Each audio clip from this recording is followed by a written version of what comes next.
এই ফেলবেন না, ফেলবেন না, ফেলবেন না। পাঁচুর হেড়ে গলায় এই ডাক প্রথম যেদিন এই পাড়ার লোকজন শুনেছিল চমকে গিয়েছিল। সবাই জানলা দিয়ে উঁকি মেরেছিল। এখন অভ্যেস হয়ে গেছে। আজও বাঁ ডানে কোনো দিকেই ভ্রুক্ষেপ না করে পাঁচু ভ্যান রিক্সায় প্যাডেল করতে করতে উটের মতো গলা উঁচিয়ে সামনে এগোয়। লাল রঙের একতলা বাড়ির জানলায় এক মাঝবয়সী মহিলা মিহি গলায় ডাকে, ও ফেলবেন না ভাই, এদিকে একবার এসো। পাঁচু সাইড করে রিক্সা। কি বিক্রি করছো ভাই? পাঁচু ফ্যাক করে হেসে বলে, বিক্রি করছি না, কিনছি মাসিমা। মহিলার সন্ধানী দুচোখ। কি কিনছো ভাই? আপনার সংসারে যা কিছু। অবাক হলেন মহিলা। তার মানে কি আজে বাজে কথা বলছো? পাঁচু শুধরে নেয়। এখনও তো কথা শেষ করিনি মাসিমা। বলছি আপনার সংসারে যা কিছু ফেলে দেওয়ার মতো তা আমি কিনে নিই। আছে তেমন কিছু মাসিমা? পাঁচুর সদ্য পাতানো মাসিমা বারান্দায় বেরিয়ে বললেন, পুরনো হারমোনিয়াম নাও। 180 ডিগ্রি ঘাড় বেঁকিয়ে পাঁচু বলল, নেই বই কি, অর্ডিনারি না স্কেল চেঞ্জার? বেজার মুখে হাসিমা বললেন, অত শত জানি না, বাপের জন্মে কোনো দিন হারমোনিয়াম রিড টিপিনি। ননদের হারমোনিয়াম, 10 বছর হলো তার বিয়ে হয়েছে। শ্বশুরবাড়ি যাওয়ার সময় বলেছিলাম নিয়ে যেতে, সে বলল এটা বাবার স্মৃতি, এখানেই থাক। সেই থেকে পড়ে আছে জঞ্জালটা, শুধুমধু জায়গা দখল করে আছে। মাসিমা থামতেই পাঁচু প্রশ্ন করে, বেচে দিলে আপনার শ্বশুরমশাই রাগ করবেন না? দূর বোকা ছেলে, তিনি কবে মরে ভূত হয়ে গেছেন। বোকা ছেলে যখন বলেছে তখন তার প্রতি নির্ঘাত সিম্প্যাথি জন্মেছে মাসিমার। এই ভেবে পাঁচু বলল, তাহলে তো ল্যাটা চুকেই গেছে। কত চাইছেন আপনি? কত দেবে সেটা আগে বলো। দেখুন 10 বছর পড়েছিল হারমোনিয়ামটা, এর আর কিছুই নেই। কালোয়ারদের কাছে ঠাউকো করে বিক্রি করতে হবে, তাই 100 টাকার বেশি দিতে পারবো না। ভিমড়ি খাওয়ার মতো ভাব করে মাসিমা। তারপর হকার্স কর্নারের মতো দরাদরি শুরু করে, সে কি কথা, 300 টাকা আমার চাই। পাঁচু ভ্যান রিক্সার সিটে গিয়ে বসে। মাসিমা ধমক দিলেন, চলে যাচ্ছে যে বড়। অত দিতে পারবো না মাসিমা। শেষের অফা হলো 150 টাকায় মাসিমা হারমোনিয়ামটা ছেড়ে দেবে। পাঁচু সেটি নিয়ে সোজা পৌঁছলো মদত আলীর সুর সাধনা দোকানে। বৃদ্ধ মদত আলীর 50 বছরের দোকান। আগে নিজে হারমোনিয়াম বানাতো, বয়সের ভারে আর পারে না। 2জন কারিগর আছে, তারাই সব করে। ফাইনাল টাচ বুড়ো নিজে করে। প্যাঁ পোঁ করে হারমোনিয়াম বাজিয়েই উৎফুল্ল মদত মিয়া। এই পাঁচু, কোথায় পেলি হারমোনিয়ামটা? কেন চাচা? আর দারুণ হারমোনিয়াম, স্কেল চেঞ্জার, তার ওপর জার্মান রিড। এ জিনিস আর পাওয়া যায় না, পুরনো হলেও নতুনের মতো আছে। ট্যাঙ্ক থেকে 2টো 500 টাকার নোট পাঁচুর হাতে গুঁজে দিয়ে মদত আলী বলল, এরকম আরও পেলে নিয়ে আসবি, ভালো দাম দেব। পাঁচু আনন্দে আটখানা। 150 টাকায় কিনে 1000 টাকায় বিক্রি, কড়কড়ে 800 টাকা লাভ। খবরের কাগজ কেনা বেচা এত লাভ হয় না। মহাজন গোবিন্দ কালোয়ারকে একদিন দুঃখ করে বলেছিল সে কথা। গোবিন্দদাই উপায় বাতলে দেয়, লাইনটা একটু চেঞ্জ কর পাঁচু, দিনকাল পাল্টেছে, হার্ড কম্পিটিশান। তুই বরং এক কাজ কর, তোর গলাটা তো অমরিশপুরীর মতো, তুই রাস্তা দিয়ে যখন যাবি তখন চেঁচাবি, ফেলবেন না, ফেলবেন না। পাঁচু অধৈর্য, কি ফেলবেন না? আরে বাবা, ওইটাই পাবলিক অ্যাটেনশন টানার অস্ত্র। বহুকাল আগে ট্রেনে একজন ফ্রি করতো, কামরায় উঠেই সে ভিড়ের দিকে ছুঁড়ে দিত তার অ্যাংরি ডায়লগ, এই যে ছুঁচোর বাচ্চারা, ইঁদুরের বাচ্চারা। অমনি পাবলিক রক্ত চক্ষুতে তাকাতো। একটুও না ঘাবড়ে লোকটা গলা নামিয়ে বলতো, এই সব প্রাণী যদি আপনার বাড়িতে উৎপাত করে তাহলে তাদের মারার ওষুধ আমার কাছে পাবেন। নিয়ে যান শক্তি বর্ধনের তৈরি বিষমারি। লোকটার কথার টেকনিকে হু করে বিক্রি হতো। গোবিন্দদার শেখানো বুলিতেই পাঁচু আজ 850 টাকা লাভ করেছে। এবার নেশা চেপেছে, আরও লাভের নেশা, আরও লাভের নেশা। গোবিন্দদা বলেছিল, জানবি প্রত্যেক বাড়িতে কাচরা কিছু না কিছু আছেই, সবাই না হলেও বাড়ির কেউ কেউ এই কাঁচরা তাড়াতে ব্যস্ত হয়ে পড়ে। পাঁচু অন্য পাড়ায় ঢোকে, হাঁক পাড়ে, ফেলবেন না, ফেলবেন না। 30-35 বছরের একটি ছেলে রাস্তায় হাঁটছিল। পাঁচু পাশ দিয়ে যেতেই সে ডাকে, ও ভাই, তুমি পুরনো খাট নাও। পাঁচু ভ্যাবাচেকা খায়। মাথা চুলকে বলে, কি খাট? সেগুন কাঠের খাট, প্রায় 100 বছরের পুরনো। আমার দাদু বিয়েতে শ্বশুর বাড়ি থেকে যৌতুক পেয়েছিলেন, এখন ব্যাকডেটেড। ওটা বিক্রি করে ফ্যান্সি খাট কিনবো। পাঁচু মাথা চুলকায়। মহা ফ্যাঁসাতে পড়া গেল। মদত চাচা তার পরিচিত ছিল, তাই হারমোনিয়াম বিক্রি করতে অসুবিধা হয়নি, কিন্তু পুরনো খাট কারা নেয় তা তো তার জানা নেই। মানিকতলার চন্দন ফার্নিচারে গেলে কেমন হয়? একবার ওখান থেকে ঠাকুরের সিংহাসন কিনেছিল, বাড়িতে নিয়ে যেতে হাসি খুব খুশি হয়েছিল। হাসিকে তো এবারেও খুশি করা যায়। বিয়ে স্তক মেঝেই বিছানা করে শোয়ে, খাট নিয়ে গেলে খুশিই হবে। আজ বাদে কাল সংসার 2 থেকে 3 হবে, অতএব দেখা যাক। খাটটা ফার্নিচারের দোকানে বিক্রি না করে যদি বাড়ি নিয়ে যাওয়া যায়। খাটটা কি দেখা যায় দাদা? তাহলে তুমি আমার বাড়ি চলো, কাছেই আমার বাড়ি। পাঁচু ভ্যান রিক্সা হাতে টেনে চলল। কিছু দূর গিয়ে ছেলেটি বলল, এই যে এটা আমার বাড়ি। পাঁচুকে নিয়ে গেল শোবার ঘরে। খাট দেখেই চক্ষু চড়ক গাছ পাঁচুর। বাঘপায়া নকশা করা খাট, মাথার দিকে 2টো ময়ূর পেখম তুলে আছে, পায়ের দিকে 1 ডজন সুদৃশ্য ব্যাটন। কত বলা যায় দাম? কপাল ঠুকে বলেই ফেলল, এই খাটের জন্য 500 টাকা দেব। ছেলেটা তাচ্ছিল্যের হাসি এসে বলল, সেগুন কাঠের খাট এখন যদি করাতে যাই কম করে 25-30 হাজার টাকা লাগবে, তা জানো? তাহলে বিক্রি করছেন কেন দাদা? রেখেই তো দিতে পারেন। বললাম না, বাড়ির কেউ এই খাট পছন্দ করছে না।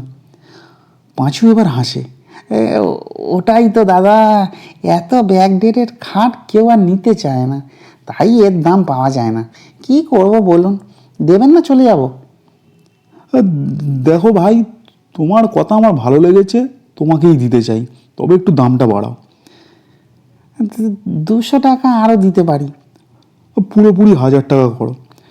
পকেটে হারমোনিয়ামের দরুন লাভের 850 টাকা আছে, ওটাই পাঁচু দিতে চাইল। ছেলেটিও রাজি হয়ে গেল। পাঁচু জানতে চায়, এসব খাট খোলার চাবি থাকে তো? আছে, লোহার চাবি। অন্দরমহল থেকে চাবি আনে ছেলেটি। পাঁচু একটি একটি করে খাটের অংশ খোলে, ছত্রি, পায়া, জাজিম ইত্যাদি। তারপর সেগুলো ভ্যান রিক্সায় তোলে।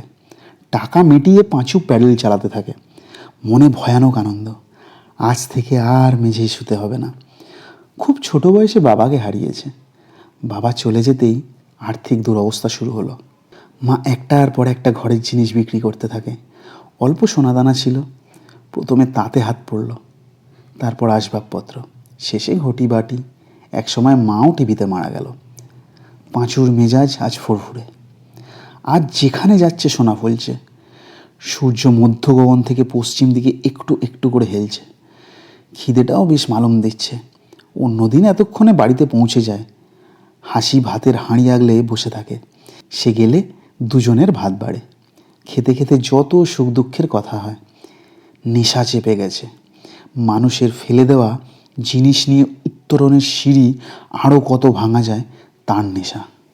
আর 1-2 পাড়া ঘুরে বাড়ি চলে যাবে। বিকেলে সাপ্তাহিক লটারির 6টা টিকিট কাটবে। একটা প্রাইজ তার কপালে নাচছে। ফেলবেন না, ফেলবেন না। বৃদ্ধ উপেনবাবু আর নিঃসঙ্গ জীবনের ভার বইতে পারছেন না। নিজের ছেলে তো আর বাপের কথা ভাববে না, তাই দিন কতক হলো জুয়ান সমর্থ একটি ছেলে দেখে পুষ্যি নিতে বড় স্বাদ হয়েছে উপেনবাবুর। শেষ বয়সটা সে ছেলের মতো উপেনবাবুকে দেখবে। উপেনবাবুও তাঁর সামান্য পুঁজি আর ভদ্রাসনটুকু লেখাপড়া করে পুষ্যিপুত্রের নামে দিয়ে যাবেন। সেই উদ্দেশ্যেই রোজ সকালে জানালার ধারে বসে রাস্তার লোক চলাচল দেখেন। এমন সময় হঠাৎ কানে এলাম, ফেলবেন না, ফেলবেন না। নড়ে চড়ে বসলেন উপেনবাবু। ছেলেটিকে 1 সপ্তাহ 10 দিন পরপর পাড়ায় দেখা যায়। রোদে পোড়া, চোখে মুখে ক্লান্তি লেগে আছে। মোটা গলায় হাঁক দিতে দিতে আর চারদিক দেখতে দেখতে ভ্যান রিক্সা নিয়ে এগিয়ে আসছে ছেলেটা। ছেলেটার মুখে চোখে মায়া, সারল্য আর অসহায়তা মাখামাখি। ছেলেটিকে খারাপ লাগে না উপেনবাবুর। একবার কথা বলে দেখবেন নাকি? দেরি করে আর লাভ কি, বয়স তো আর বসে নেই। হাঁক দিতে দিতে ভ্যান রিক্সা চালিয়ে এগোচ্ছে পাঁচু। এমন সময় এক জীর্ণ বাড়ির ঘুম ধরা জানালায় মুখ বাড়ালেন বৃদ্ধ উপেনবাবু। ও ছেলে, একবার এদিকে এসো। পাঁচু বৃদ্ধের কাজ বরাবর যায়। বৃদ্ধ বলল, আমার একটা ফেলে দেওয়া জিনিস আছে, তুমি কি তা গতি করে দিতে পারবে? হ্যাঁ, কী জিনিস দাদু? এই বাড়িটা। এটা ফেলে দেওয়ার জিনিস? কি বলছেন দাদু? বুড়ো ঝেড়ে কাশল। মানে বেচে দিতে চাই, একটা খদ্দের জোগাড় করে দিতে পারবে? এ তো দালালি, এমনও অফারও তার কাছে আসবে, স্বপ্নেও ভাবেনি পাঁচু। হাত পাতার কাঁপছে, দেহ মনে শিহরণ জাগে। লাখো সেলাম ঠকে গোবিন্দ তাকে। এমন কারবারের সন্ধান দিয়েছে তাতে ছেঁড়া কাঁথায় শুয়ে লাখ টাকার স্বপ্ন দেখা যায়। হ্যাঁ দাদু, বাড়িটা বিক্রি করবেন কেন? এ বাড়ির কোনো উত্তরাধিকার নেই তাই। আপনার ছেলেপুলে নেই? আছে, একমাত্র ছেলে বউ। ছেলে মেয়ে নিয়ে বিদেশে থাকে, সেখানকার সিটিজেনশিপ নিয়েছে, এ দেশে আর আসবে না। পাঁচু এবার হাসে।